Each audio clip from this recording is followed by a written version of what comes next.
안녕하세요. 영종초등학교 1학년 학생 여러분. 이번 시간에는 선생님과 함께 가을책 66쪽과 67쪽을 공부할 거예요. 학교에서 배부해준 준비물 봉투 안에 있는 라벨지와 색연필을 준비해주세요. 그럼 지금부터 수업을 시작하겠습니다. 도와주세요! 라는 소리를 들어본 적이 있나요? 도와주세요 라는 소리를 들었을 때 어떤 느낌이 들었나요? 그래요. 걱정이 돼요. 맞아요. 막 다급한 느낌이 들어요. 어떻게 도와주지? 어떻게 행동하면 되지? 이런 생각이 들기도 해요. 그래서 이번 시간에는 선생님과 함께 어려움에 처한 이웃을 만났을 때 어떻게 해야 되는지 공부를 할 거예요. 우리 함께 배움 목표를 읽어보도록 합시다. 어려움에 처한 이웃을 만났을 때 올바른 행동을 말할 수 있다.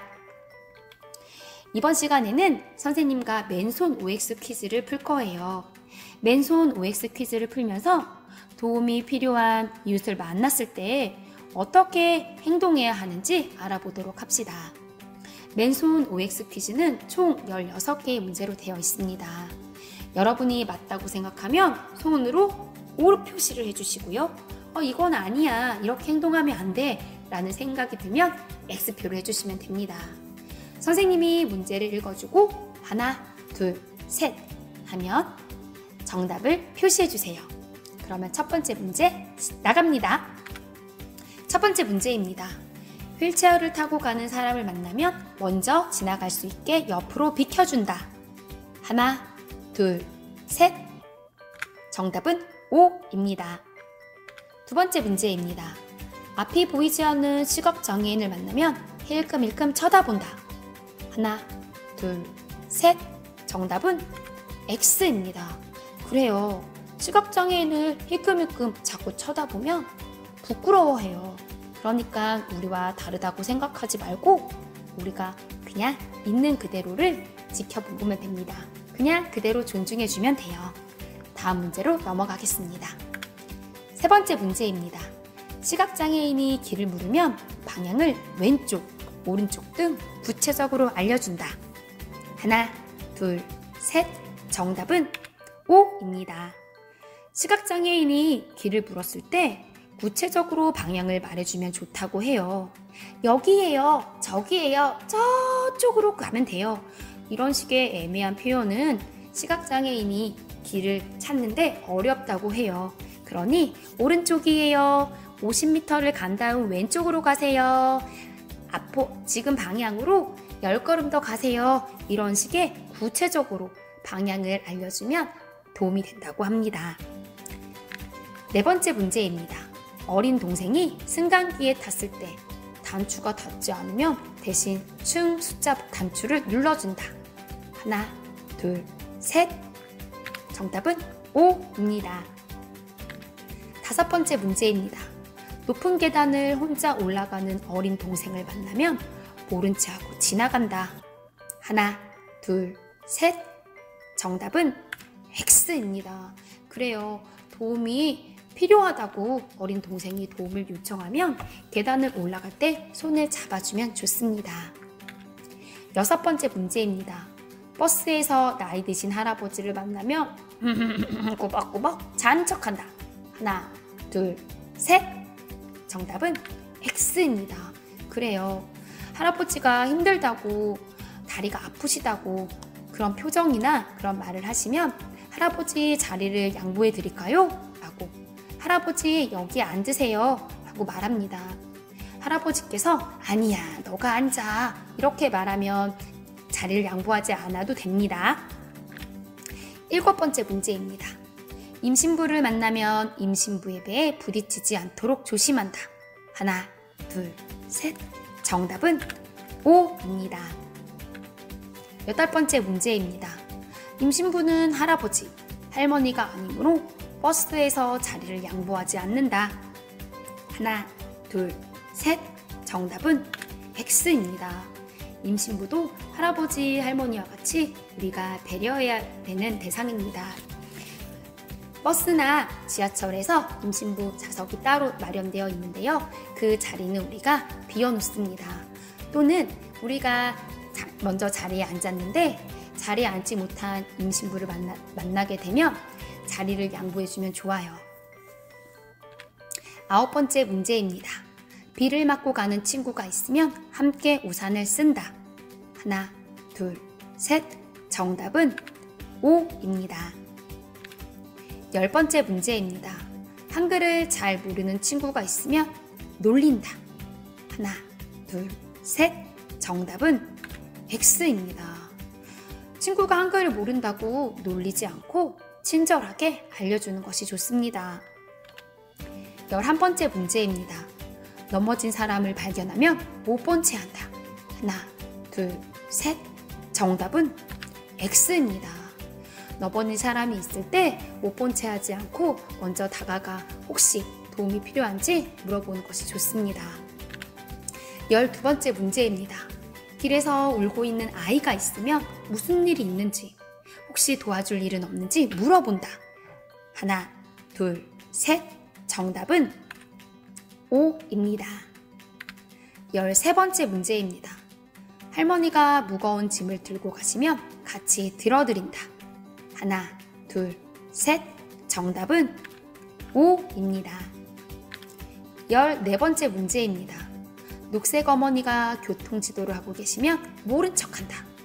하나, 둘, 셋. 정답은 X입니다.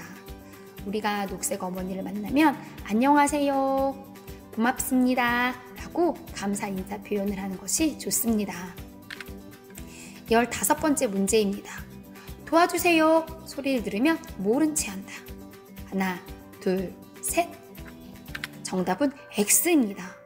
우리가 도움이 필요한 이웃을 만나면 여러분이 할 수 있는 일을 찾아 도와주는 것이 좋습니다. 여러분이 할 수 없는 일이라면 주변에 있는 어른들에게 도와주자고 이야기를 합니다. 마지막 16번째 문제입니다. 휠체어를 타고 가는 사람이 길에서 곤란해하면 바로 뒤에서 밀어준다. 하나, 둘, 셋. 정답은 X입니다. 휠체어를 이용하는 지체장애인이 거리에서 곤란해하는 경우를 보면 먼저 말을 걸어서 도울 일이 없는지를 물어봅니다. 혹시나 괜찮다고 하면 도와줄 필요가 없습니다. 무턱대고 도와주겠다고 휠체어를 미는 일은 예의에 어긋나는 행동입니다. 우리가 이렇게 맨손 OX 퀴즈를 통해서 어려움에 처한 이웃을 만났을 때 어떻게 행동해야 하는지 알아보았는데요. 이제 교과서 66쪽과 67쪽을 살펴보면서 도움이 필요한 사람들의 소리를 들어보도록 합시다. 그리고 우리가 어떻게 도와주면 되는지 라벨지에 있는 내용을 확인하고 도움에 해당되는 내용을 붙여주도록 합시다. 우선 66쪽의 맨 왼쪽에 도움이 필요한 첫 번째 이웃을 만나도록 합시다. 바퀴가 잘 움직이지 않아요. 네, 이런 도움이 필요한 사람들의 소리를 들으면 휠체어를 조심스럽게 밀어줍니다. 화장실이 어디에 있나요? 네, 화장실이 있는 곳을 알려줍니다. 아이고, 나는 키가 작아서 이거 버튼 눌러야 되는데 손이 닿지 않아요. 네, 받침대를 놓아주거나 대신 눌러줍니다. 이 계단이 너무 높아서 올라가기가 힘들어요. 네, 그럴 때 계단을 올라갈 때는 손을 잡아주면 쉽게 오를 수 있습니다. 67쪽의 이웃을 만나보도록 하겠습니다. 서 있기 힘들어요. 네, 우리 할아버지께 자리를 양보해요. 허리가 아파요. 네, 임신부에게도 자리를 양보해요. 넘어져서 아파요. 우리 다친 친구를 도와줍시다. 한글을 배우고 있어요. 그런데 잘 모르겠어요. 네, 우리가 친절하게 한글을 알려주면 됩니다. 이렇게 우리가 도움이 필요한 이웃의 소리를 듣고 어떤 도움을 줘야 하는지 알아봤습니다.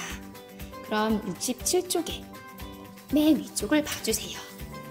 여러분 혹시 이웃을 도와준 경험이 있나요?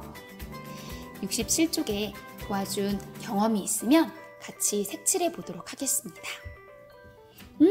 옆집 친구에게 물건을 빌려주었다고요? 예쁘게 색칠해 봅시다. 아, 옆집 할머니께서 떨어뜨린 물건도 같이 주워드렸다고요? 네, 색칠해 줍시다. 넘어진 아랫집 동생을 부축해 주었어요.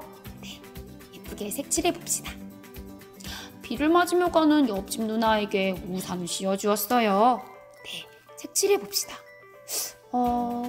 이 경험 말고 또 다른 도와준 경험이 있나요? 아, 기억났어요. 뒤에 오고 있는 이웃을 위해 승강기의 열림 단추를 눌러 기다려줬어요. 네, 이 내용이 있으면 같이 색칠해 줍시다. 네, 이렇게 해서 우리가 이웃에게 도움이 필요한 경우가 있을 때 어떤 도움을 줘야 되는지 같이 공부했습니다. 여러분, 어려움에 처한 이웃을 만났을 때 어떻게 해야 돼요? 맞아요. 먼저 여러분이 할 수 있는 찾아서 도와줍니다. 그리고 내가 도와줄 수 없는 일은 주변에 있는 어른들에게 같이 도와주자고 이야기하면 됩니다. 우리 함께 실천해 보도록 합시다. 이상으로 수업을 마치도록 하겠습니다.